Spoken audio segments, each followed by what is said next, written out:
I'm Jason. This is Jason. If you don't agree, you're wrong, right? Wrong.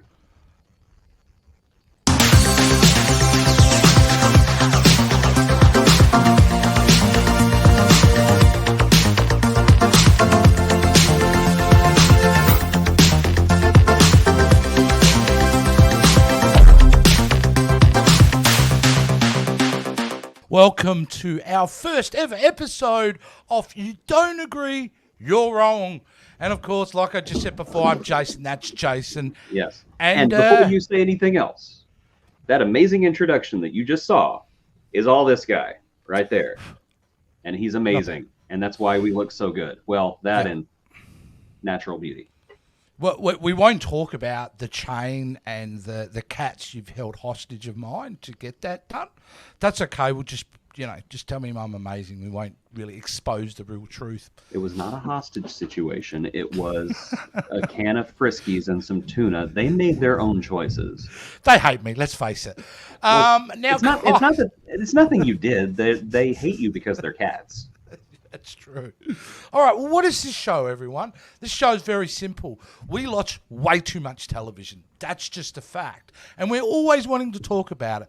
So instead of some of these after shows where they talk about one episode for an hour, we're going to talk about 7 in a very condensed time. So it's going to be quick fire and a lot of fun. And we only have 2 minutes each to comment about the shows that we're talking about. So, Jace, let's not muck around. Let's show the people what this is all about. Let's get into the first one. Punished.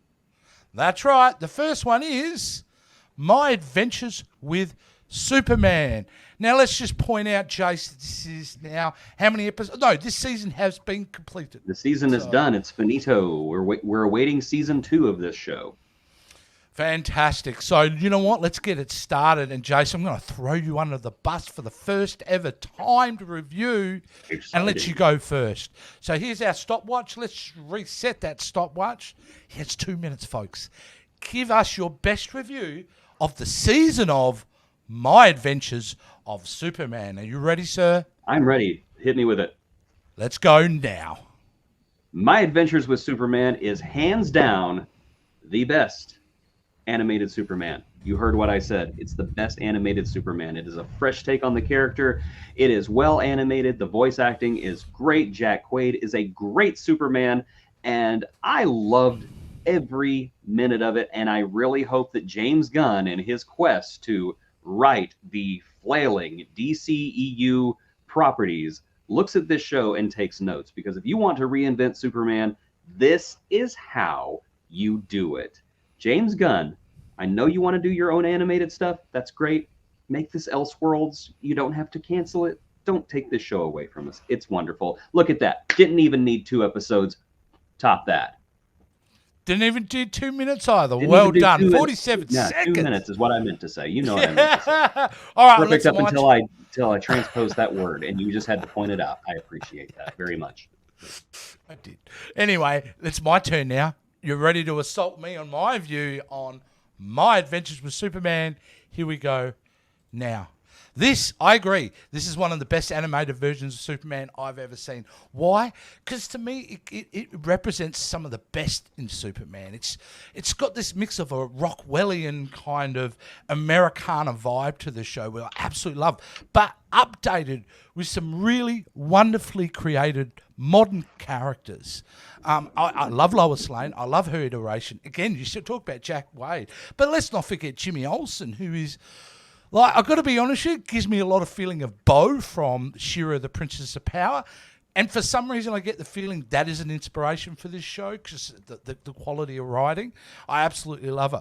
I love the iterations on the characters too, Jason. On the villains are really great. We got a great to see a new Mr.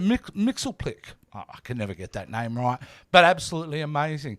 I love the relationship with the father and that miscommunication with Jor-El. Slade Wilson, there's some wonderful stuff here. And they really set up, I think, in this season for a wonderful season 2. Delightful. I always felt good after watching every episode of this season. And that's it, mate. 1 minute 15. Not 2 bad. minutes. Who needs 2 minutes? Oh, I know. You know, something else I liked about the show is one of the things that I hate about animated series in particular is how someone will find out a secret and they'll keep the secret for a long time, and it gets really annoying because you know it's just a countdown till somebody finds out that secret and they hold it against them. This one, I think they keep a secret at most for 3 episodes, and it's like, it's all out in the open. And it's brilliant. I love it. Even the secret identity. He's terrible at keeping a secret identity in this, and I love it. Because he's an awkward kid, you know, and they're all awkward kids. And I love it because of that, for sure. Now, how do we give our final judgment in this show, Jace? I suppose we didn't really explain this. We're going to judge the episode we saw with a very simple method. If we like it, we're going to give it a good old Aussie kangaroo thumbs up. And if we don't like it, we're going to call it a crocker. Well, you can put the last word there. Crocodile. Here are the characters here. So, thumbs up means good from, it's roo-rific. We're calling it roo-rific, Jace. Roo-rific. And then we've got a croc, which is a croc of... It's a croc. Yeah, it's a croc. Yeah. So, clearly, with this episode, Jace, it's pretty clear. We both think it's roo-rific.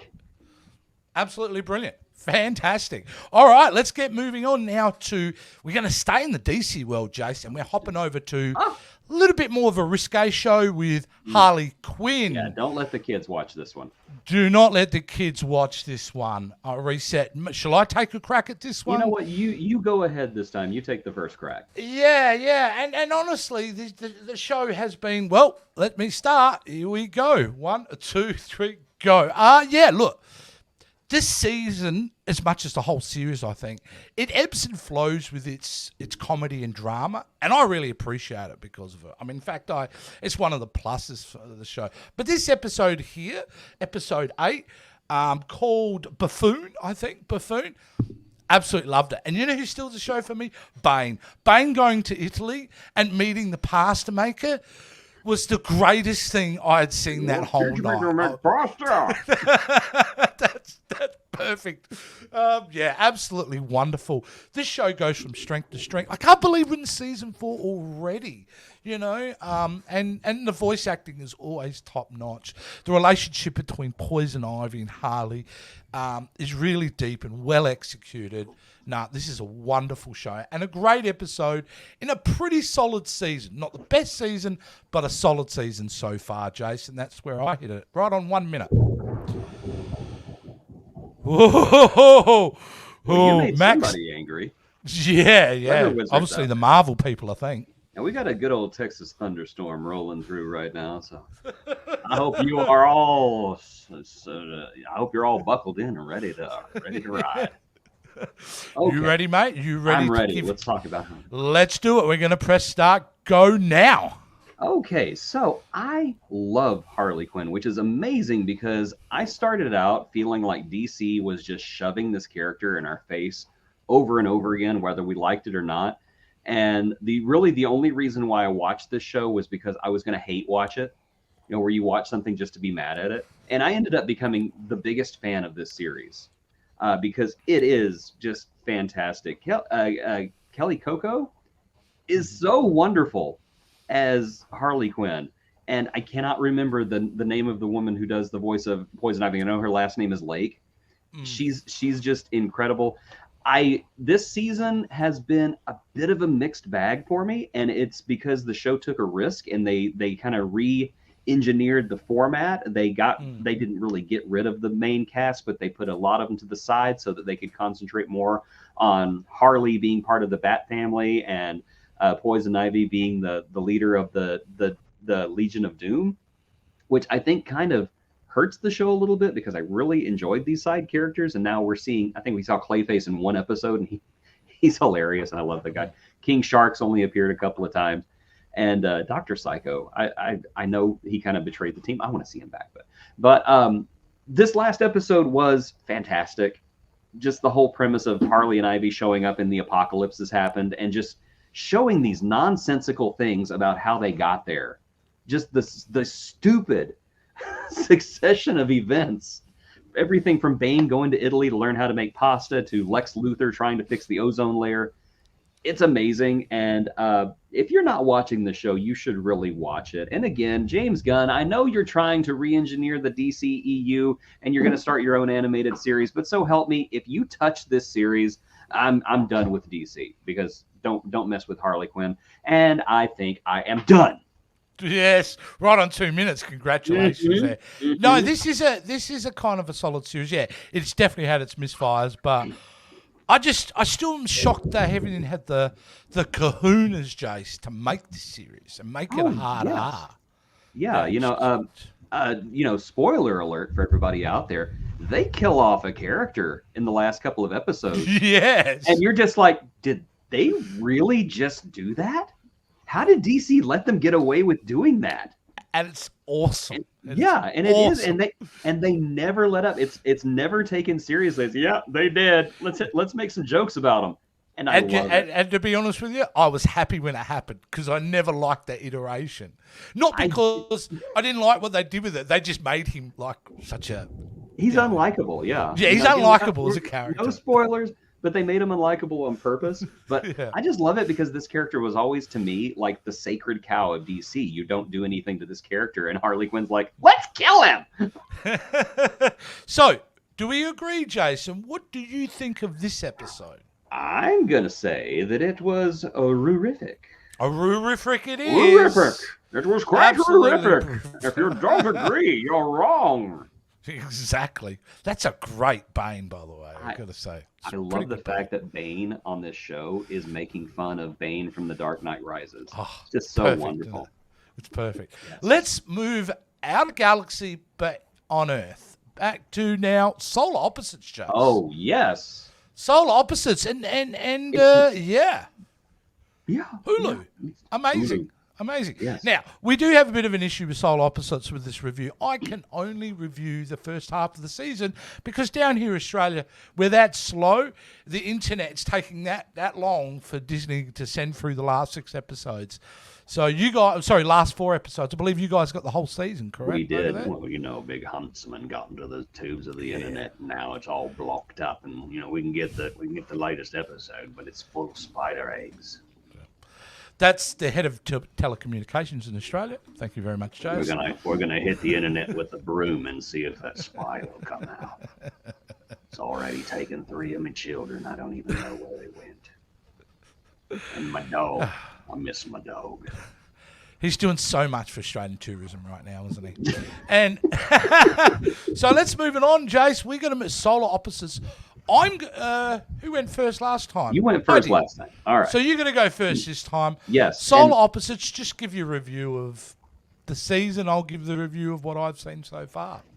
Okay, so again, no spoilers. You got to start my countdown or not? I got to start the countdown. You were cheating there, Jason. No cheating. Well, I was just waiting for you. Don't blame me for your shortcomings.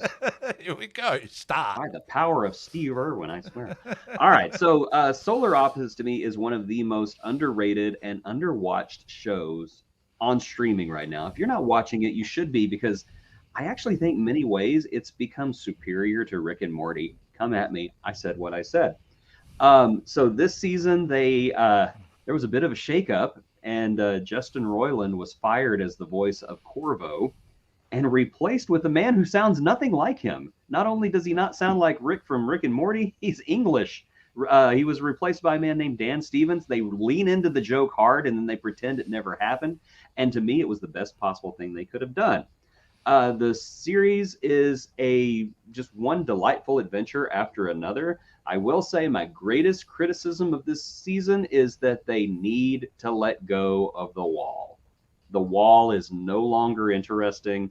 I'm done with the wall. It was great at first. Now I'm just kind of like, no, be done with it.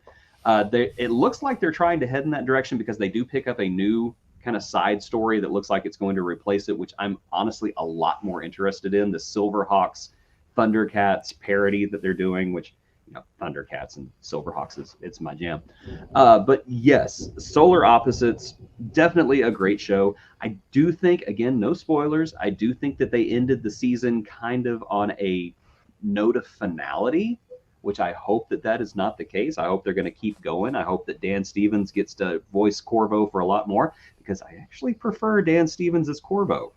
Nothing against Justin Roiland and his portrayal. I thought it was just great, but having Corvo be English and kind of U.S. National Weather Service has issued a severe thunderstorm warning for San Antonio. yay, I'm gonna die. So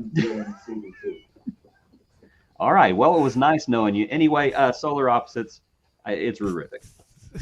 You got some of your time was stolen there by emergency broadcast. You'd evacuate. That was so selfish. Yeah, So selfish. Unbelievable. They could have waited 10 more seconds for that. Here we go. Here's my crack at Solar Opposites. Now, as you know, Jason, I have only seen the first 6 episodes of this season. And in fact, only ever seen those 6 episodes. I'd never watched Solar Opposites beforehand. I've only heard the voice of Dan Stevens. I can't imagine me liking Justin Roiland doing the voice because Justin Roiland's so tied the voice to Rick, as far as I'm concerned. So, but I absolutely love her. I really like the way they're handling the pop culture references, the way they do it. I love that all the characters, even though portray children and adults, are all really intellectually on the same level. Like they're all as twisted and as seedy as each other, which I absolutely love. No, they're very likable characters, and really, I think you're right about the Rick and Morty thing, because as we know, Rick and Morty goes to some dark places sometimes to that. And this tend to, even though they kind of go there, they never go too deep. They keep a level of levity throughout what I've seen of the 6 episodes. I'm a fan now. Those 6 episodes have got me hooked. And I particularly like episode 6, which is around the Stockiverse. Someone who kind of has to work with stock photos and footage occasionally for what I do for a living. I thought it was absolutely hilarious. I loved it. So, no, this is a show where I'm going to go back, but I think I'm going to struggle with Corvo quite a bit now because Dan Stevens, who, by the way, fantastic actor, has been in some wonderful movies, was in that excellent X-Men Universe series. Well, the first season was amazing. What was that called, Jace? Remember when it was in the mental home? Legion. He was brilliant in that first season. So, yeah, Solar Opposites. If you haven't checked it out, guys, go hunt it down. I mean, especially this season, what I've seen so far. I'm actually really excited that I found this show now. Trust an Aussie to leave it too late, and that's where I'm at. Nice. All right. Well, there we go. It's very high concept. I like it. And that's what I like about high concept stuff. And it's funny you said that the characters are likable because you would think they wouldn't be. Because they're not written as very likable, but at the same time, you kind of root for them anyway. Because they come in they get a bit of forgiveness because they're aliens. So they're likable because they have this built-in innocence to them because they're a fish out of water. Yeah. And it just works so kind of well. So obviously, Jace, we're both on the same page with so far what's going on with Solar Opposites. It looks like it's Rurific again, right, mate? Yeah. Rurific again. There they are. There you go. All right, we're moving on now. We are starting to go to our next show, which is we are going to the next show, Futurama. Futurama. Now, wow, what a show. It survived. Jace, are you ready? Well, no, actually, it's my turn. I'm ready to go with Futurama. I'm actually going to be starting this one off. You ready? I am ready. Futurama was a show that I once loved, adored, thought was very hold dear to my heart. As it got cancelled and rebooted, I'll be honest with you, I started liking it less and less. So when you said we were doing Futurama, I went in having a break of Futurama, hoping for the best, wanting it to be a great show. But I'm going to be honest with you, Jace, I don't like this season of Futurama. I don't know if it's me or whether it's the writing, but I'm disconnecting from this group of characters. I don't feel there's any freshness with the characters. I feel that the storylines are being way too topical this season. I mean, we've had ones talked about the pandemic, which is the episode we're probably going to complain about the most, which was really on the nose. But they did an Amazon episode, which was mildly charming. They've done Bitcoin stuff, so I don't know. It's just not working for me anymore. I don't care about Leela and Fry's relationship anymore. And I did once. I really cared about their relationship. But at this point, it's bringing nothing new to me. Bender's great as usual. Bender's always great. Zoidberg's always great. They get their good moments. But, mate, I don't know. Maybe it's me. I don't know what the popular consensus is out there to Futurama this season. But yeah, it's kind of very meh for me, and that's where I'm going to leave it, Jace.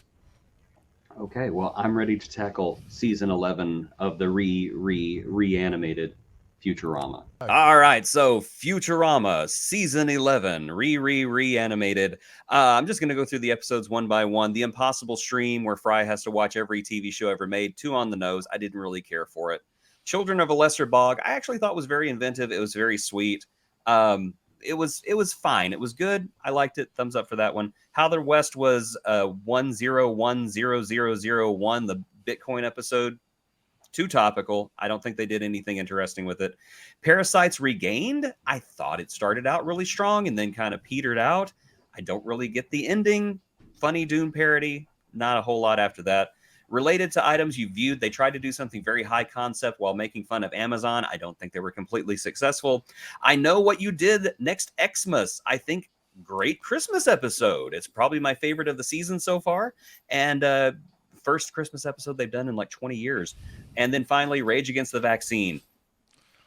That was an episode they should have done 3 years ago if they had the capability. It was just unsurprising, jokes that had been recycled, and probably one of the worst Futuramas ever done. As for the season itself, you can tell it's really long in the tooth now. You can tell many of the voice actors have aged noticeably. I love Billy West. He's an idol of mine. But you can definitely tell Fry does not sound the same anymore. It's kind of like Julie Kavner's take on Marge on The Simpsons. If you were to watch The Simpsons nowadays, Julie Kavner sounds very sad, and it's hard to listen to. Billy West, I'm afraid, is starting to get to that point. Again, I love Billy West. He's awesome. I love the guy, but it's feeling like it's long in the tooth. I don't want to give it a thumbs down, but I don't feel like giving it a thumbs up. We talked earlier about another rating called the Koala of Apathy. And if the Koala of Apathy existed right now, I would give it to Futurama. But sadly, since he doesn't, I'm going to have to say Futurama season 11 is a crock. I think I gotta agree with you, man. I was pretty clear on mine. It definitely is a crock. So we're gonna give that one a thumbs down, and that's sad, right? It is sad because I don't feel good about giving it. No, I'm not. No. I'm not happy about this. As I said, if the koala was ready, if you had made that graphic the second I thought of it, like 10 minutes ago, I would have given it that and just said, well, it could get better, it could get worse. Well, stay tuned for our next week. We'll have the what are we going to call them? The melancholy koala? The melon koala. The melon koala. I like the koala of apathy. Yeah, the koala of apathy. There you go. Yes. All right, let's kick it on. Now we're going to live action, Jace, because now we're going to kick into a live action adaptation of One Piece. Jace, are you ready to wax lyrically about One Piece? I've only seen clips of the One Piece anime. I'm just going to let everybody know. I can't jump into a show that's got 1,000 episodes. I just can't. No. And we're talking about the first 3 episodes here, guys. We're going to spread this out over a few weeks. So we're talking about our first 3 episodes. Look, to be honest with you, one of the reasons I think this series probably deserves more than 1 2-minute little comment on. So yes, first 3 episodes. You ready Plus, to go? It's really Jace? hard. It's really hard to sit down and binge an entire season of hour episode. Yeah, can't do it anymore. Can't do it. No. Here we go, Jace. It's time. Okay, ladies and gentlemen, I have only seen clips of the One Piece anime, but although I cannot understand how anybody could be disappointed in this adaptation. It embraces the goofiness. It embraces the color. And embraces everything weird and wacky about all the anime I've seen. And the cast is just so darn likable. And I hope I don't mispronounce this guy's name. Inaki Godoy, a Mexican actor who plays Luffy, is just perfect. I love this guy. I want to stick him in a suitcase and bring him home with me. He's just so positive and so optimistic. And anytime he smiles, it's just like, it just makes you feel good. I don't know where this kid came from. I looked up his filmography and I've never seen anything he's been in. I just see him going places after this. He's just wonderful. And the rest of the cast, I think they're just terrific. Again, I haven't seen the anime. There may be people out there just going, I cannot be like that. Doing live action anime is hard. It is difficult. I think they've done it here. The only other time I've ever seen a good live action anime, and I will go to my grave defending this movie, is Speed Racer. And they have the same energy. And I'm in love with this series. I'm in love with it to the point that I'm probably going to go look up the anime now and just watch it and just delve into the world of One Piece and just devote the next year or two of my life into getting caught up with all 1,000 episodes. And that is why I'm giving this series a rurific review. Fantastic, Jace. Well, all right. Well, let's see if I agree with you or not. Let's get it going. Well, if you don't, then you're wrong. Now, One Piece is a series that I heard of by name, never knew anything about. I'm not a big anime watcher, to be honest with you. So when you said, hey, look, this is a show we're going to talk about, I jumped straight in. I was shocked at how much I enjoyed this. I was shocked at how much money they clearly spent on this show, too. It looks good, yeah. Big budget show. There's no doubt about it. But you're right, Jason. It's not only doofy. Every character that they've cast is wonderful in this. Even the young boy, the young doofy, the little boy they got to play him, is heartbreaking. And it's wonderful. And that's what I love about this show much. It has this great comparison with Speed Racer. And you're right, it's got that energy, but it's not afraid to really deal with the big kind of serious issues in dramatic sense and do it really well.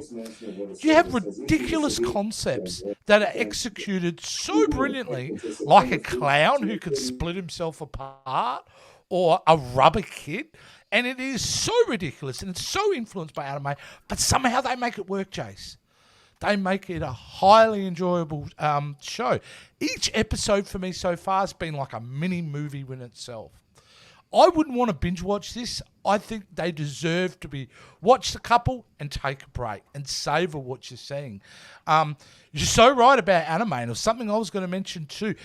The history of live action anime ain't good, but this is something you can hold high and go, this is how it's done.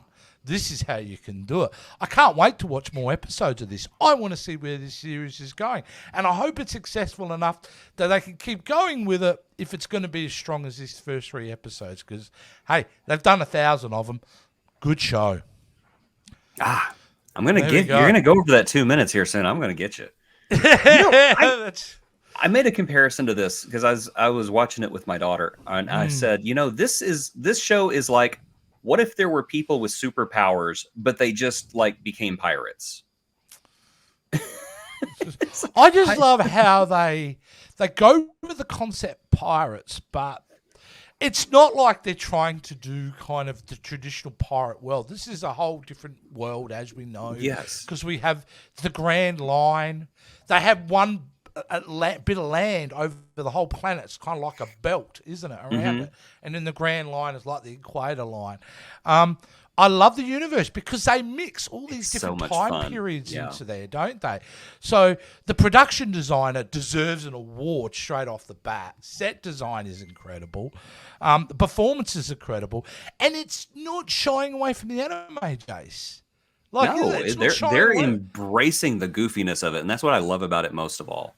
Oh, mate, this is definitely doubly rurific for sure. If another studio had gotten a hold of it, they'd be like, "Oh, we need to tone that down. The kid's made of rubber, not anymore. Now he's sulky and he wants to just brood all the time." No, I love what they've done with it. I got to say, just before we move on to the next show, that clown episode, I was a bit going, "Oh, they're going to do a whole episode around it."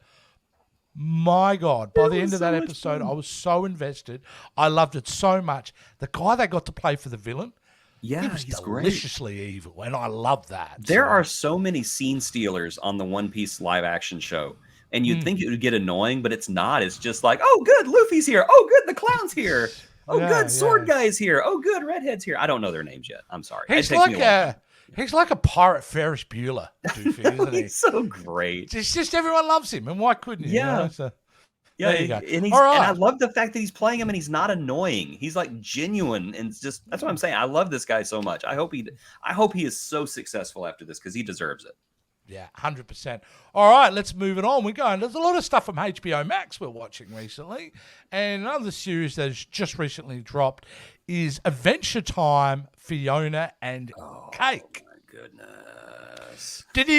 wasn't even on my radar, this one, Jace. But you know, I gotta watch Fiona and Cake now. Yeah. So, but I suppose I better have my say about it. Here we go. We ready? I better say something. All right. Well, Fiona and Cake, like I said, wasn't on my radar. Wasn't something I was particularly wanting to watch. Loved Adventure Time. But I feel like that was, very 2000s and kind of moved on. I can't believe how much I connected to these first 2 episodes. So this is a soulful, melancholy piece of art. The characters are so well defined. I mean, I'm getting emotional just thinking about Simon Petrikov and that episode, which was so beautifully written, so multi-layered. And, and it's off the back of that wonderful first episode with Fiona and her reality. And it feels very much that this show's about people dealing with their lost souls. They don't know what their purpose is. They don't feel any desire to do anything. They're just stuck in that rut. And it's wonderful. And we get, obviously, really great connective tissue to Adventure Time, and not done in the way that you would normally expect, which I was absolutely delighted with. I don't know who's behind writing this, if it's the original writing team or there's somebody new, but holy moly, did I expect to get all introspective after watching Fiona and Cake? Probably not, but I certainly was after watching those 2 episodes. Yeah, HBO Max, man, you guys are knocking it out of the park these days with your animation. There we go. All right, start my clock. I got Ooh, here we go, mate. You're on. Okay, I will admit, whenever I first heard they were going to do a Fiona and Cake spinoff, my first thought was, we're missing it. I am eating my words, and they're delicious. As Jay said, this is just this melancholy piece of art so far, and it is so opposite of what I was expecting. It is this deep, meaningful examination of what it means to be left behind, of what it means to be aimless. The voice acting is incredible. Tom Kenny as Simon is just, his performance is just so heartbreaking. And I love the fact that they have allowed Adventure Time to grow with its audience, because this is not Adventure Time as you remember it. This is Adventure Time with mild swearing. It's, at first, whenever Finn first shows up and tells the Ice King, "Hey, I used to bust your balls all the time," it's like, Finn, what? Oh no! But yeah, it's great. I just love the fact that they've turned this spinoff from this delightful 2000s animated goofy adventure into something that that people who watched it and have grown up watching it can enjoy now, and not have to check their brain at the door. This is definitely not check your brain at the door entertainment. This is keep your brain with you. You're going to need it. I'm invested in what's going on. I'm invested as to where, Fiona and Cake are going to end up. Are they real? Are they imaginary? Are they from a parallel universe? What's going on with Simon? What's going on with Choose Goose? The heck happened to Choose Goose? I'm upset. I want to know. I guess that's why he was in hell in that one, Adventure Time movie with Finn and Jake. Watch it. Roo. It is so existential in a way, right? Like, it's just so well done. And I'm just couldn't believe that they managed it so well. And what a great point you made about it. It's growing up with its audience. I think that's an excellent point. I know that my kids were huge on Adventure Time when they were kids, and don't know if they've watched it this yet, but I'm certainly highly recommend. And the one time I would have loved for them to just drop the whole season. No, they're dishing it out week by week, aren't they? I know. It's like, baby wants some more. Baby's got to come back next week.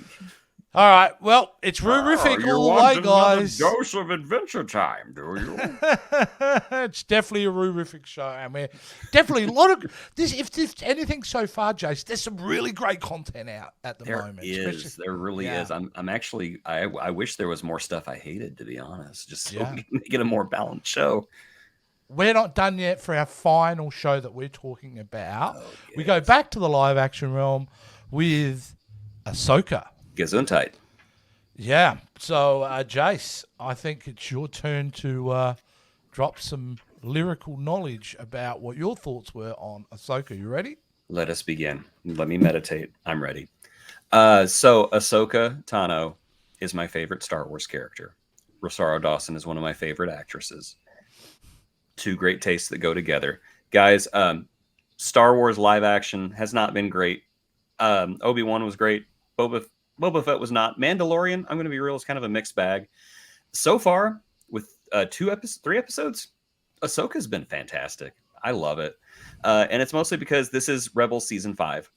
It is. It's Rebels Season 5. Rebels is the best Star Wars animated show ever made. And again, another hill I will die on. Everybody's out there going, no, it's Clone Wars. No, it's Rebels. I enjoy the show. I enjoy the twists and turns it's going. I'm invested in this mystery as well. This mystery box they keep pulling out like Kleenexes. I love seeing the Rebels characters in live action. I think the casting has been great so far. The one person who I don't think is meeting my expectations, which I'm going to give her a chance, is actually Rosario Dawson as Ahsoka. I think she's too stoic.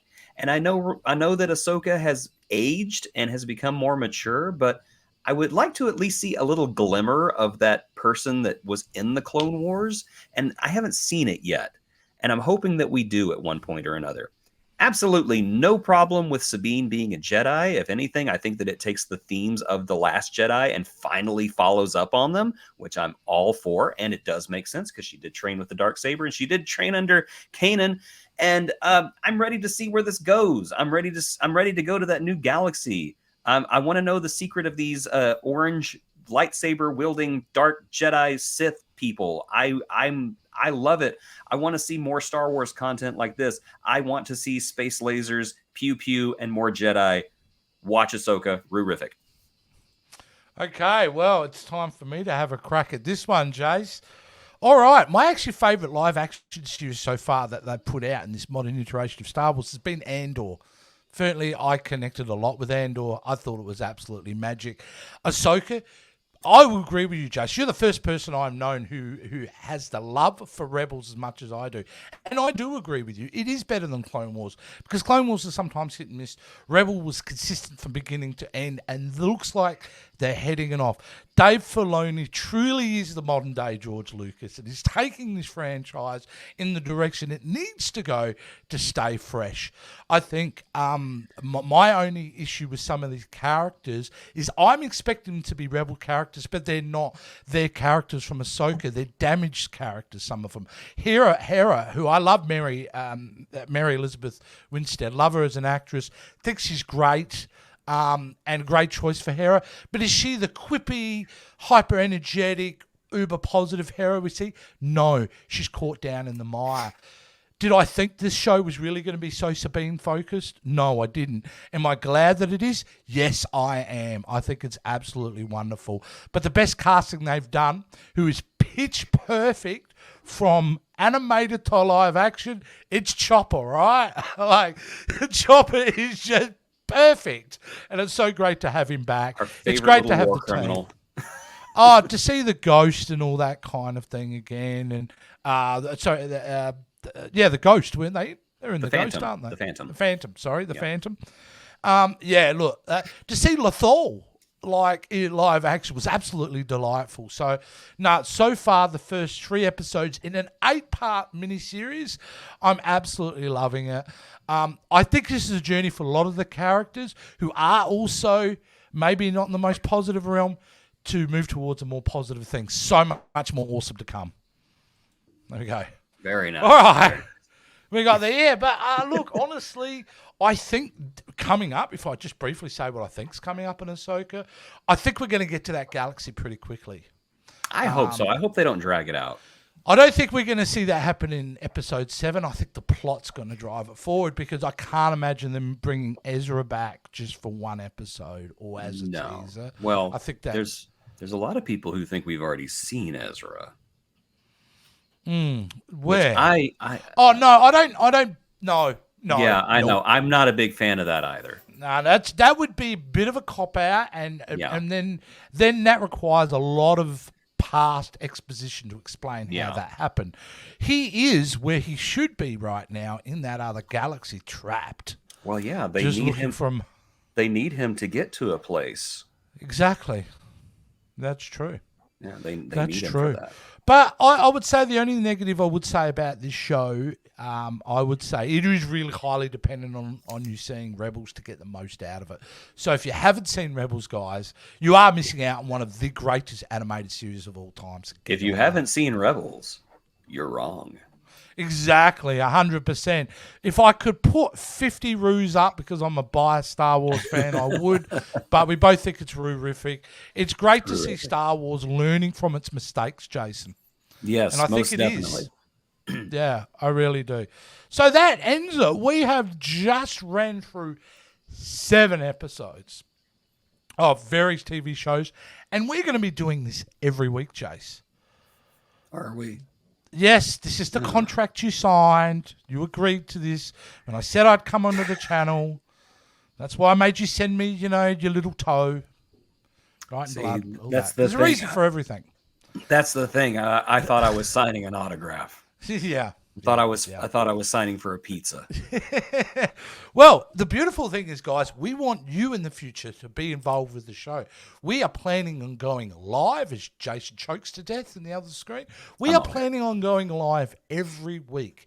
And we're going to have a segment for you guys at the end of the show to see if you agreed with some of our live reviews. So you'll be able to check that out next week Of only course, on the Jason they Roy have Loftus to channel. agree, because if they don't, They're wrong. yes.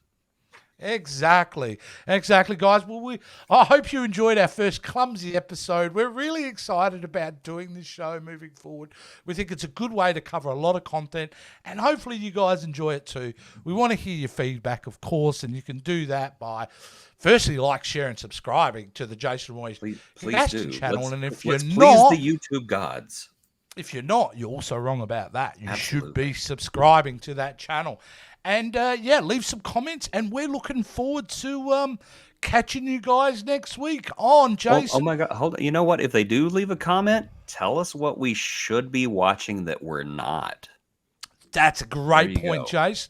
If we're not watching a show you think we need to be talking about it, we need to know about it. And if you don't agree with that, you're wrong too. So until next week, Jason, if they don't agree, what are they? They wrong!